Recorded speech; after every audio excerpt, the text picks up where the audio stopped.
Well, I hope we do have a young lady at some point become President of the United States.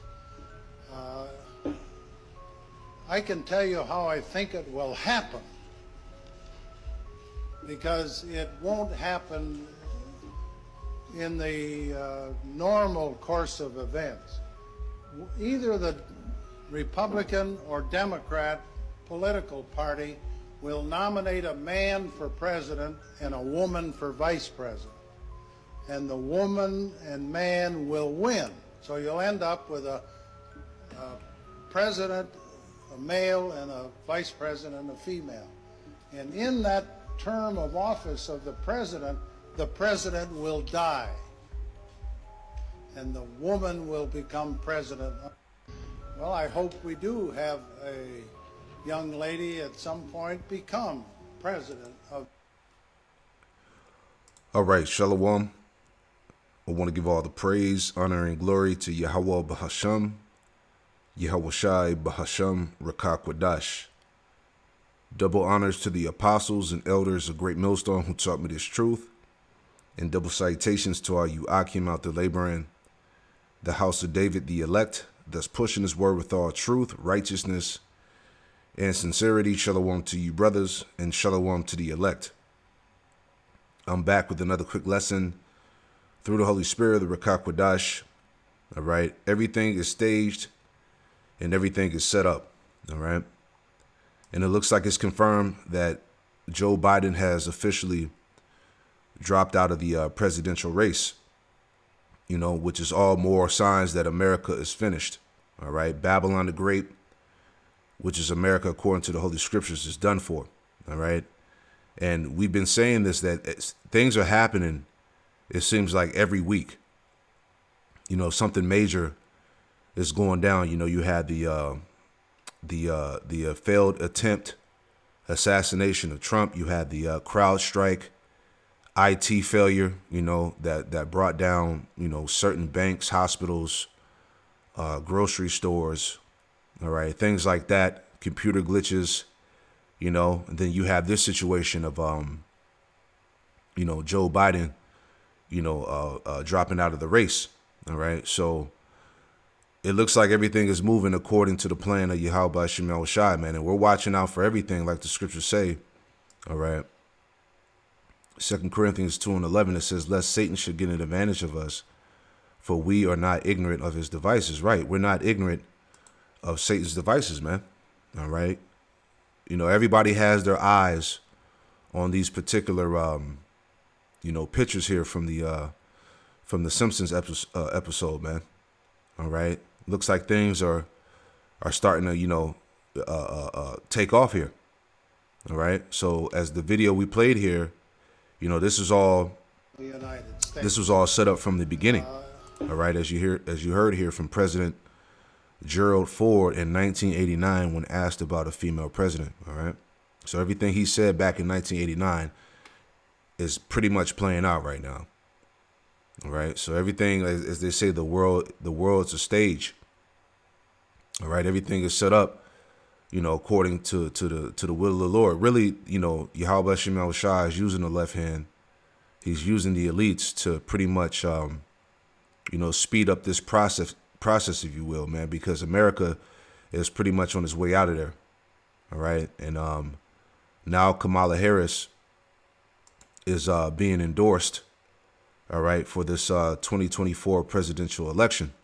So this thing is going to get, you know, wild out here. It's going to get out of control. And this is going to promote more division throughout society, because you got to understand, these Edomite America is not going to go for a so-called, you know, black woman, you know, running the country. All right. And there's going to be a lot of division. OK, a lot of people, you know, a lot of jakes. You have some jakes that's for Trump. You have some jakes that's not for Trump. So it's just going to be more, you know, civil unrest and division that's going to continue to plague this society. Right.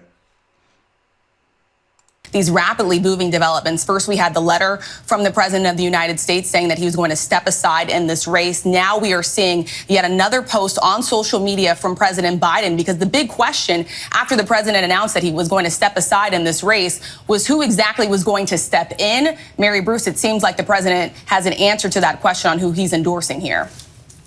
Rachel, the president, in a tweet just announcing that he is offering his full support and endorsement for Kamala Harris to be the nominee of the party. I want to read this full message from him. He says, "My fellow Democrats, I've decided not to accept the nomination, to focus all my energies on my duties as president for the remainder of my term." He says, "My very first decision as the party nominee in 2020 was to pick Kamala Harris as my vice president, and it's been the best decision I've made." He says, "Today I want to offer my full support and endorsement for Kamala to be the nominee of our party this year. Democrats," he says, "it's time to come together and beat Trump. Let's do this." The president has always made clear, Rachel, that he believes that Kamala Harris has what it takes to be president. He wouldn't have chosen her to be vice president if he didn't. But we have seen sort of an interesting change in the way he's talked about Kamala Harris, even in the last 2 weeks. It was just 5 days ago, I think, he was out in Las Vegas doing a big event before the NAACP, and he took on Trump, especially in the way that Trump has been reaching out to black voters. And he took on the way that Trump had once used the phrase, black jobs. And the president made this quip, this joke, not joke. He was fired back at Trump saying, "I know what a black job is. It is vice president." And he said, point blank, Kamala Harris could be president. And he said it in a way that made all of our ears go up and made everyone listen closely, because it is clear that he likely was thinking about what would happen if we got to this point where he had finally decided, Joe Biden decided, that he needed to step aside and step out of this race. And now, Right. So this is what we saw in the beginning. I can tell you how I think it will happen. Because So it's all been planned. It's all been orchestrated for this to go in this manner. All right. now he is throwing his full weight and support behind Kamala Harris. It sends a huge message, especially to this party, about where we are going now, especially with such little time left in this race. Yes, and Mary, it's not just what the president has been saying, it's also what Vice President Kamala Harris has been doing. We saw her in the days after that event really start to concentrate on rallying black voters. We know they are the bedrock of the Democratic base. What have you seen in the days following that debate, as well as the vice president really trying to concentrate in on the core of the Democratic base? Rachel, she has been out there working the trail hard. She has been crisscrossing this country, and she has been, especially as you noted, really trying to rally those key constituencies where so much of this election is going to come down to. The Biden-Harris ticket has been very well aware that, especially among black voters, especially young black men, they are seeing signs in the polls that support is slipping. She has been out there, trying to get their message across to the voters who will really decide this race in November. But yeah, and this is how they do it. They know how to draw you Jakes in, man. So now all these Jakes are going to be rallying behind Kamala Harris because, she's a so-called, black woman or whatever the case is, right? And it's it's funny too because remember she's married to a 1948er, all right? So if you come on, man, all right, that there's something bigger beyond her that's going on, man. All right. But hey, let me get this scripture here.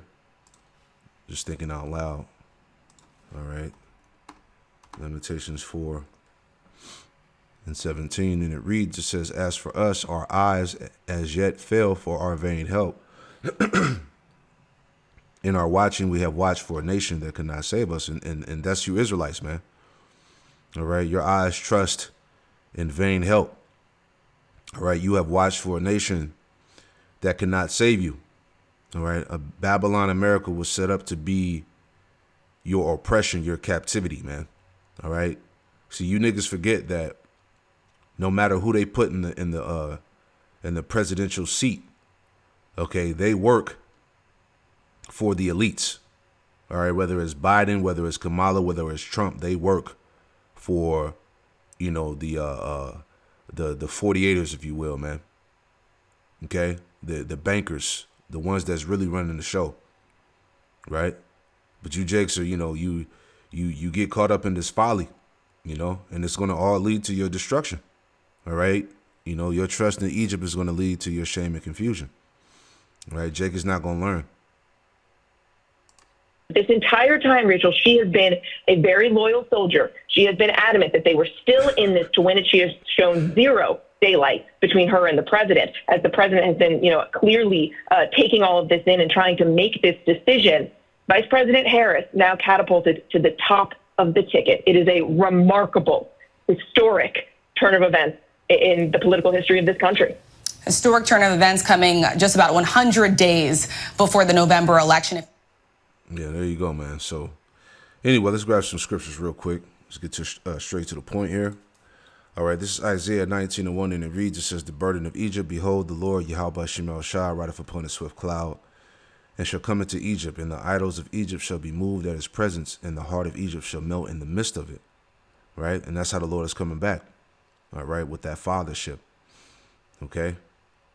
It says, verse 2, it says, and I will set the Egyptians against the Egyptians, and they shall fight every one against his brother. Right? So, like I stated, by Kamala, all right, being in the, running the presidential race and possibly running for president and all of that, that's going to cause major division even more.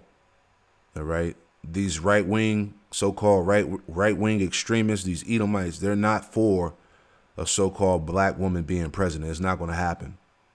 All right? That's gonna further push the campaign of Trump even harder too, and it's gonna come down to that great divide. You either with Kamala or you with Trump. All right, and it's gonna divide up even more these American people. All right, but it says that I will set the Egyptians against the Egyptians, and they shall fight everyone against his brother, and everyone against his neighbor. City against city and kingdom against kingdom. Right. So we're in a time as what's being pumped heavily is civil unrest, civil war. Right? We see it bubbling up. All right? Isaiah 19 and verse 3, it says, and the spirit of Egypt shall fail in the midst thereof. We see that, man. The spirit of Egypt is completely failing. The people, are losing, they're losing hope in Babylon, man. All right? People see, especially now that this whole political divide, this right wing, left, right, it's all bullshit, man. People are understanding now that all these guys play for the same team, man. All right, so this politics stuff is just nothing but folly and bread and circus. It says in the spirit of Egypt shall fail in the midst thereof, and I will destroy the counsel thereof. And they shall seek to the idols and to the charmers and to them that have familiar spirits and to the wizards. Right. So, we see that right now, pretty much America, Babylon is becoming a world mockery. This place is finished through and through, and there's nothing they can do to heal Babylon. As the scriptures tell us in Jeremiah, the 51st chapter. All right. There's no healing of Babylon. There's no solution. All right, this place is going down. All right, and it was set up to go down in that fashion. All right, Luke 12 and 52. This is red letter Yahushua speaking. Luke 12 and 51. It says, "Suppose ye that I come to give peace on earth? I tell you, nay, but rather division." All right, that's the spirit of the Lord. The Lord is the one that's bringing division amongst these people. Verse 52. From henceforth there should be 5 in one house divided, 3 against 2 and 2 against 3. The father should be divided against the son, and the son against the father, and the mother against the daughter, and the daughter against the mother, and the mother-in-law against her daughter-in-law, and the daughter-in-law against her mother-in-law. Right. So I can see that this can cause, division within the household, because you may have somebody that might be for Kamala, you might have some that's not, you might have some for Trump, some that's not. So it's going to cause division on every level throughout the society, man. All right. So things are definitely getting ready to hit the fan, 60 Minutes Rewind. Israel has begun what Prime Minister Benjamin Netanyahu calls the second stage of the war by expanding its military ground operations in Gaza. We spoke with Vice President Kamala Harris this past week as the Biden administration was trying to balance Israel's need to retaliate against Hamas with the urgent need to get relief to the Palestinian people. Vice President Harris told us she is also involved in the administration's efforts on the war in Ukraine, as well as countless intractable problems, including gun violence at home. But with the Middle East on a razor's edge, we started our conversation there. How close is this to becoming a regional conflict that could draw in U.S. troops? We have absolutely no intention, nor do we have any plans to send combat troops into Israel or Gaza, period. Vice President Harris told us. And what's crazy, that's happening already. They already have troops over there. All right? The U.S. is not telling Israel what to do, but is providing advice, equipment, and diplomatic support. Yeah. So, but in actuality, all right, you know, Israel is controlling America. They're telling America what to do. You know, so anyway, the point of me even playing this is the fact that she's nothing but a mere puppet, man. All right? So she's going to do, if she happens to make it in office, she's going to do what she's told to do. All right? She's under full control of those that have the true power, as we know, man. So that's pretty much the point, man. I mean, you see where it's all headed. This place is out of there. All right? We're going to continue to watch to see what happens. Every day, every week, it gets more interesting. And everything has been staged. Everything has been set up. All right? So we're just going to see what happens next. I want to give all praise, honor, and glory to Yahweh, Bahashem Yahushai, Bahashem Makakwadash, and Shalom.